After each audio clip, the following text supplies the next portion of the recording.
July 25 తొలి ఏకాదశి అండి. ఈ తొలి ఏకాదశి రోజు ఇంటి గుమ్మం మీద ఇది చల్లితే చాలు, మీ సుడి తిరిగి లక్షలు కాదు కోట్లు వచ్చి పడతాయన్నమాట.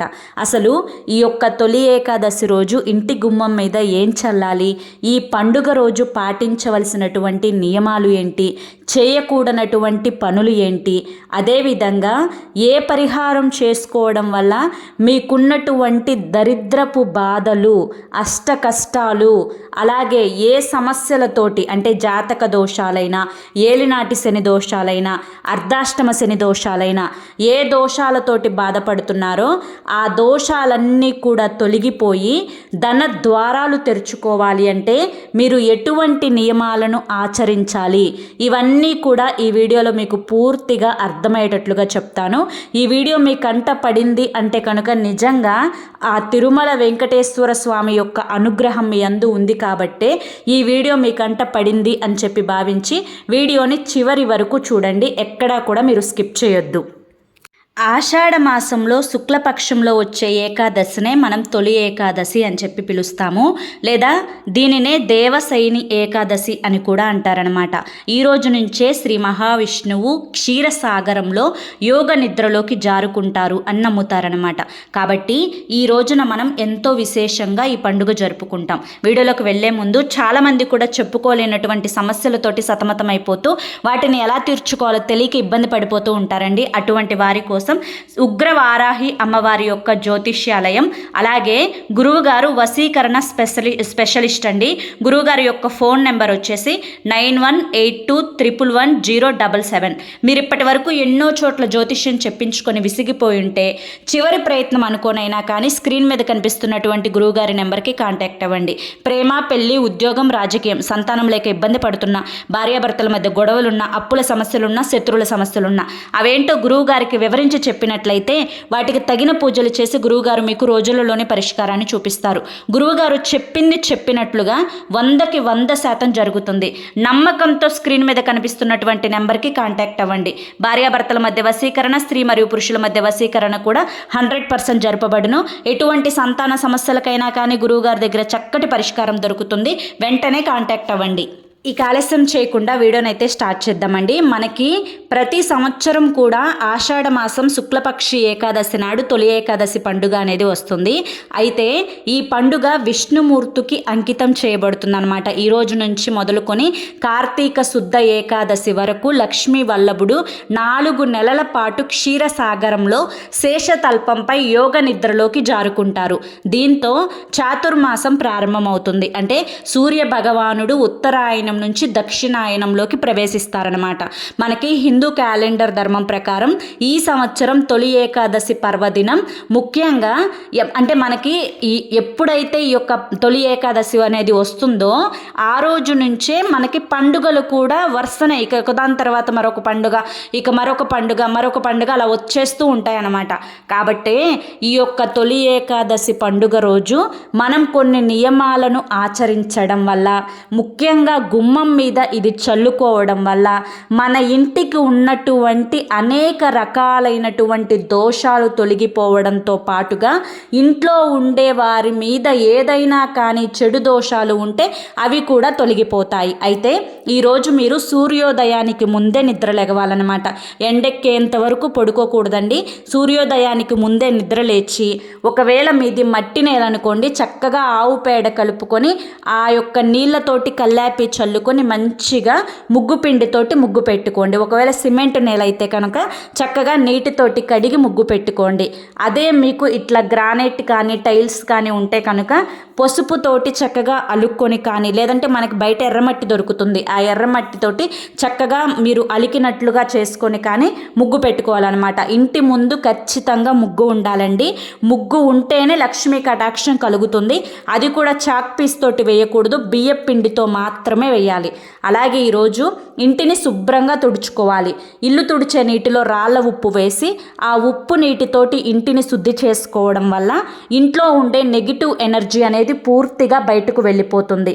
అలాగే ఈరోజు స్నానం ఆచరించేటప్పుడు కూడా కొన్ని నియమాలను పాటించడం వల్ల మనకి శరీరానికి ఉన్నటువంటి అనేక రకాలైనటువంటి దోషాలు తొలగిపోతాయి అని చెప్పి మన శాస్త్రాలు చెబుతున్నాయి. అయితే ఈరోజు స్నానం చేసే నీటిలో చిటికెడు పసుపు కానీ, కొంచెం గోపంచకం కానీ, లేదా ఒక గుప్పెడు వేపాకు కానీ వేసుకొని స్నానం చేయడం వల్ల మన శరీరానికి నూతన ఉత్తేజంతో పాటు మనసుకి నూతన ఉత్సాహం, అదేవిధంగా శరీరం వజ్రంలాగా మెరుస్తుంది.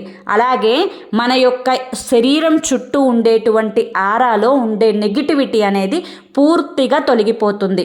అలాగే మనకి ఇంటి గుమ్మం అంటేనే మనకి సాక్షాత్తు మన శరీరంలో గుండె అనేది ఎంత ప్రముఖమైనదో, అంటే గుండె లేకపోతే మనిషి లేడు. గుండె ఒక్కసారి కొట్టుకోవటం ఆగిపోయినా మనం చచ్చిపోతాం. అలాగే ఇంటి గుమ్మం కూడా ఇంటికి అంత పట్టుగలదనమాట.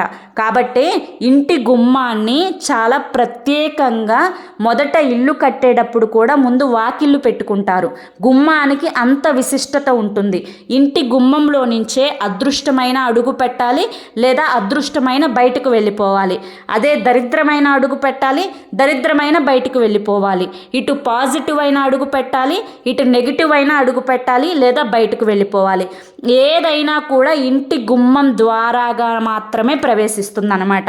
కాబట్టి ఇటువంటి గుమ్మాన్ని ఈరోజు మీ ఇంటి గడపకి చక్కగా పసుపు రాసుకొని మంచిగా కుంకుమ బొట్లు పెట్టుకొని బియ్యపు పిండితోటి ముగ్గు వేసుకొని ఇంటి గుమ్మానికి కూడా మీకు మామిడి తోరణాలు, అంటే మామిడి ఆకులతోటి చక్కగా తోరణాల్లాగా కట్టుకొని ఇంటి గుమ్మాన్ని లక్ష్మీ కళ ఉట్టిపడే విధంగా అలంకరించుకోవాలన్నమాట. ఇంటిని చూసి ఇల్లాలిని చూడాలి అని చెప్పి మన పెద్దలు చెప్తారు. కాబట్టి ఏ ఇంటి గుమ్మం అయితే ఈరోజు కలకలలాడిపోతూ ఉంటుందో ఆ ఇంట లక్ష్మీదేవి తిష్ట వేసుకొని కూర్చుంటుంది. కాబట్టి ఈరోజు ప్రత్యేకంగా మీరు కుదిరినట్లయితే గుమ్మం పూజ కూడా, అంటే గడప పూజ కూడా చేసుకునే ప్రయత్నం అయితే చేయండి. సంధ్యా సమయంలో గుమ్మానికి ఇరువైపులా కూడా మీరు దీపాన్ని పెట్టే ప్రయత్నం చేయండి. అలాగే ఈరోజు రావి చెట్టు కనిపిస్తే, లేదా మీరు దేవాలయానికి వెళ్తే రావి చెట్టుకు ఒక చెంబుడు నీటిని పోసి రావి చెట్టు కింద ఆవు నేతితోటి దీపాన్ని వెలిగించడం ద్వారా రాహుకేతు దోషాలు కూడా పూర్తిగా తొలగిపోతాయి. అలాగే ఈరోజు మీ ఇంట్లో దేవుని మందిరంలో కూడా చక్కగా మీ దగ్గర ఏవైతే పుష్పాలు ఉన్నాయో ఈరోజు ప్రత్యేకించి తిరుమల వెంకన్న స్వామికి, అలాగే శనివారంతో పాటు కలిసి వచ్చింది కాబట్టి వెంకన్న స్వామికి, శ్రీ మహావిష్ణువుకి విశేషంగా పూజలు జరుపుకుంటాం. కాబట్టి ఈరోజు పసుపు రంగు పుష్పాలతోటి కానీ, ఎరుపు రంగు పుష్పాలతోటి కానీ అలంకరించుకొని మీరు పాలు బెల్లం కలిపినటువంటి నైవేద్యాన్ని కానీ, లేకపోతే పండ్లు కానీ, లేదంటే కనుక మీరు ఏదైతే నైవేద్యంగా సమర్పించాలి అనుకుంటున్నారో అది నైవేద్యంగా సమర్పించి ఆవు నేతితోటి దీపారాధన చేయండి. ఈరోజు ప్రత్యేకంగా మీరు ఉప్పు దీపాన్ని వెలిగిస్తే అఖండ రాజయోగం కలుగుతుంది. అఖండ రాజయోగంతో పాటు అష్టైశ్వర్యాలు కలుగుతాయి. సిరుల వర్షం మీ ఇంట కురుస్తుంది. ధనం ప్రవాహంలా వచ్చి పడుతుంది. మీ సుడి తిరిగి మీ జాతక దోషాలు తొలగిపోతాయి. మీరు పట్టిందల్లా కూడా బంగారం అవుతుంది. కాబట్టి ఈ యొక్క తొలి ఏకాదశి రోజు ఖచ్చితంగా మీరు ఉప్పు దీపాన్ని వెలిగించుకునే ప్రయత్నం అయితే చేయండి. అలాగే ఈరోజు విశేషంగా గుర్తుంచుకొని విష్ణు సహస్రనామాలు చదువుకునే ప్రయత్నం అయితే చేయండి. అలాగే వెంకటేశ్వర స్వామి యొక్క నామాలు కూడా చదువుకునే ప్రయత్నం చేయండి. ఇవి చదువుకునే ముందు మీ యొక్క సంకల్పాన్ని చెప్పుకొని పిండి దీపాలు కూడా వెలిగించుకునే ప్రయత్నం అయితే చేయండి. ఈరోజు మీరు 5 పిండి దీపాలు, అంటే గోధుమ పిండితోటి కానీ బియ్యపు పిండితోటి కానీ చక్కగా ఆవు పాలు వేసి కలిపి ప్రమిదల్లాగా తయారు చేసుకొని అందులో ఆవు నేతిని పోసి 5 ప్రమిదల ప్రమిదలను కానీ లేదంటే 7 ప్రమిదలను కానీ తయారు చేసుకొని ఈరోజు పిండి దీపాలను వెలిగించుకోవడం వల్ల మీకున్నటువంటి అప్పుల సమస్యలు తొలగిపోతాయి. ఎదుటి వారికి మీరు అప్పిచ్చే స్థాయికి ఎదుగుతారు. వ్యాపారంలో అభివృద్ధి అనేది జరుగుతుందన్నమాట. అలాగే ఈరోజు గోమాతకు సేవ చేసుకోవడం, గోమాతకు పూజ చేసుకోవడం, గోమాతకు ఆహారాన్ని తినిపించడం వల్ల కూడా అనేక రకాలైనటువంటి పుణ్యఫలం మీకు దక్కుతుంది. గోమాతకు ఈరోజు పచ్చిగడ్డిని తినిపించడం వల్ల మీకున్నటువంటి అనేక రకాలైనటువంటి అనారోగ్య సమస్యలు తొలగిపోతాయి. అలాగే గోమాతకు ఈరోజు బీట్రూట్ కానీ క్యారెట్ కానీ దోసకాయ కానీ తినిపించడం వల్ల లక్ష్మీ కటాక్షం అనేది మీకు కలుగుతుంది. అలాగే ఈరోజు గోమాతకు నానపెట్టిన పెసలను బెల్లంతో కలిపి తినిపించడం వల్ల రుణ సమస్యలు అనేవి తొలగిపోతాయి. అదేవిధంగా ఈరోజు గోమాతకు సొరకాయ కానీ లేకపోతే ఇంకా ఏ ఇతర కూరగాయలు కానీ లేదంటే తోటకూర కానీ తినిపించడం వల్ల ఏలినాటి శని దోషాలు, అర్ధాష్టమ శని దోషాలు, జాతక దోషాలు అనేవి తొలగిపోయి మీరు పట్టిందల్లా కూడా బంగారం అవుతుంది. అలాగే అపమృత్యు దోషాలు కూడా తొలగిపోయి మీకు దీర్ఘాయుష్యు అనేది కలుగుతుందన్నమాట. కాబట్టి ఈరోజు మీకు మీ ఇంటికి గోమాత వచ్చినా కానీ లేదంటే మీ బజారులో ఎక్కడైనా గోమాత కనిపించినా కానీ లేదంటే ప్రత్యేకించి మీరు గోశాలకు వెళ్ళైనా కానీ గోమాతను పూజించుకొని గోమాతను తాకి మీ యొక్క సమస్యలకు తగినట్లుగా ఆయా ఆహారాలను తీసుకొని వెళ్ళి మీ చేతులతోటి గోమాతకు ఆహారాన్ని తినిపించండి. మీ చేతులతోటి ఆహారాన్ని తినిపించడం వల్ల మీ చేతి రాతలు కూడా మారిపోతాయండి. చాలామంది కూడా ఎంగిలి అని చెప్పి తినిపించరు, కొంతమందికి భయం వేసి కూడా తినిపించరు అనమాట. భయపడాల్సింది ఏమీ లేదు. ఎంగిలి తగిలితే ఇంకా అదృష్టంగా భావించండి. గోమాత ఎంగిలి మన యొక్క అరిచేతికి తగలడం వల్ల మన చేతిలో ఉండే దరిద్రపు రేఖలు దూరం అయిపోయి అదృష్టం ఐశ్వర్యం అనేది కలుగుతుందన్నమాట. అలాగే ఈరోజు ప్రత్యేకంగా సాయంత్రం సంధ్యా సమయంలో కూడా విశేషంగా దీపారాధన చేసుకోవాలి. ముఖ్యంగా ఈరోజు తులసి దళాన్ని మీరు పూజలో పెట్టి పూజించుకోవడం, అలాగే తులసి మాలను విష్ణుమూర్తికి తిరుమల వెంకన్న స్వామికి మాలగా అలంకరింపచేసి ఈ విధమైనటువంటి పూజని కనుక మీరు చేసినట్లయితే మీకున్నటువంటి అప్పుల సమస్యలతో పాటుగా మీకున్నటువంటి గ్రహ దోషాలు కూడా తొలగిపోతాయి. మీ ఇంట్లో ఏదైనా కానీ వాస్తు దోషాలు ఉన్నా కానీ లేదంటే మేము రేయింబగళ్ళు చాకిరీ చేస్తున్నాము, మేము 100 రూపాయలు పని చేస్తుంటే మాకు రూపాయే మిగులుతుంది, అసలు ఆదాయమే మాకు ఉండట్లేదు, ఖర్చులేమో ఎక్కువైపోతున్నాయి, డబ్బులు నీళ్ళలాగా ఖర్చు అయిపోతున్నాయి, ఎంత డబ్బు వచ్చినా అసలు నిలబడడం లేదు, వచ్చినవి ఈఎంఐలు కట్టుకోవడం, అద్దెలు కట్టుకోవడం, పిల్లలకి ఫీజులు కట్టుకోవడం సరిపోతున్నాయి, పొదుపు చేసుకుందామంటే కుదరడం లేదు, చిన్న బంగారం కూడా కొనలేకపోతున్నాము అని చెప్పి బాధపడిపోతూ ఉంటారనమాట. సో అటువంటి సమస్యలు కూడా పూర్తిగా తొలగిపోతాయి. కాకపోతే ఈరోజు మీరు పూజలో తులసి దళం ఉంచడం ఎంత ముఖ్యమో తులసి చెట్టు నుంచి ఆకుని ఈరోజు తుంచకూడదు. ముందు రోజు కానీ గురువారం రోజు కానీ తుంచుకొని ఫ్రిడ్జ్లో పెట్టుకొని ఈరోజు పూజలో ఉపయోగించుకోండి. ఈరోజు పేలాలతోటి పేలపిండి తయారు చేసుకోవాలి. మనకి వెనకటి నుంచి కూడా మన అమ్మమ్మలు కానీ నానమ్మలు కానీ ఈ పండగ వస్తే పేలాల పిండి తయారు చేసేవాళ్ళు.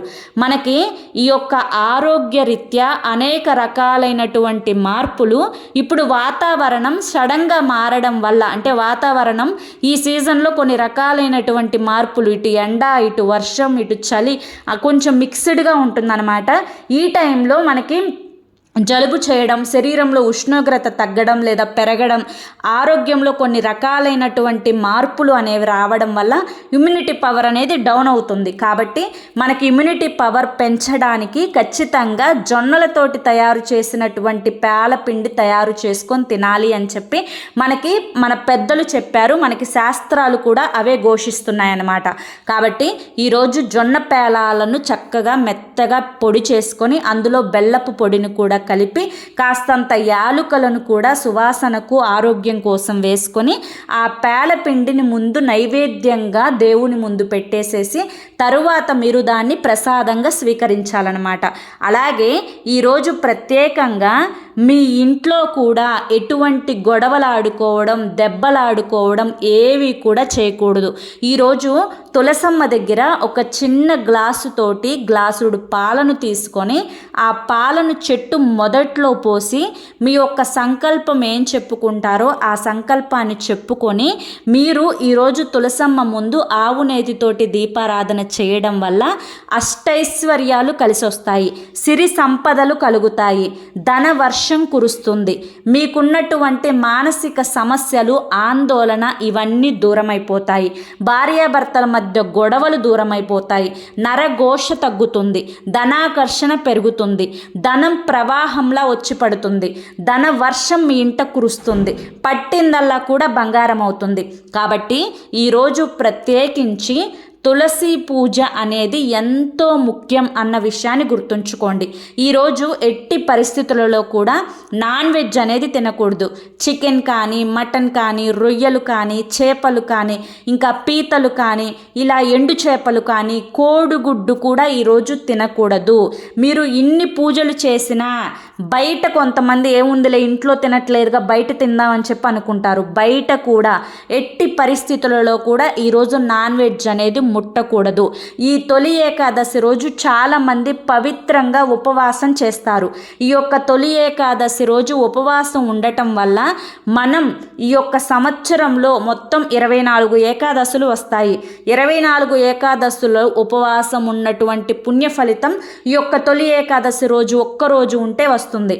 ఇంతటి పవిత్రమైనటువంటి పర్వదినాన ఎట్టి పరిస్థితులలో కూడా నాన్ వెజ్ అనేది తినకూడదు. అయితే ఈరోజు గుమ్మం ముందు ఏం చల్లాలి అని కనుక మీరు నన్ను ప్రశ్నించినట్లయితే ఈరోజు గుమ్మం ముందు నేను చెప్పిన విధంగా ఈ చిన్న పరిహారం అనేది చేయండి. చాలా సింపుల్, అన్నీ మీ ఇంట్లో ఉండేయే, కానీ అదృష్టం అనేది ప్రవాహంలా మీ ఇంట్లో అడుగు పెడుతుందన్నమాట. దీనికోసం ఒక చిన్న గ్లాసుడు ఆవు పాలు తీసుకోండి. ఈ ఆవు పాలల్లో కొంచెం పసుపు కొంచెం కుంకుమ వేయండి.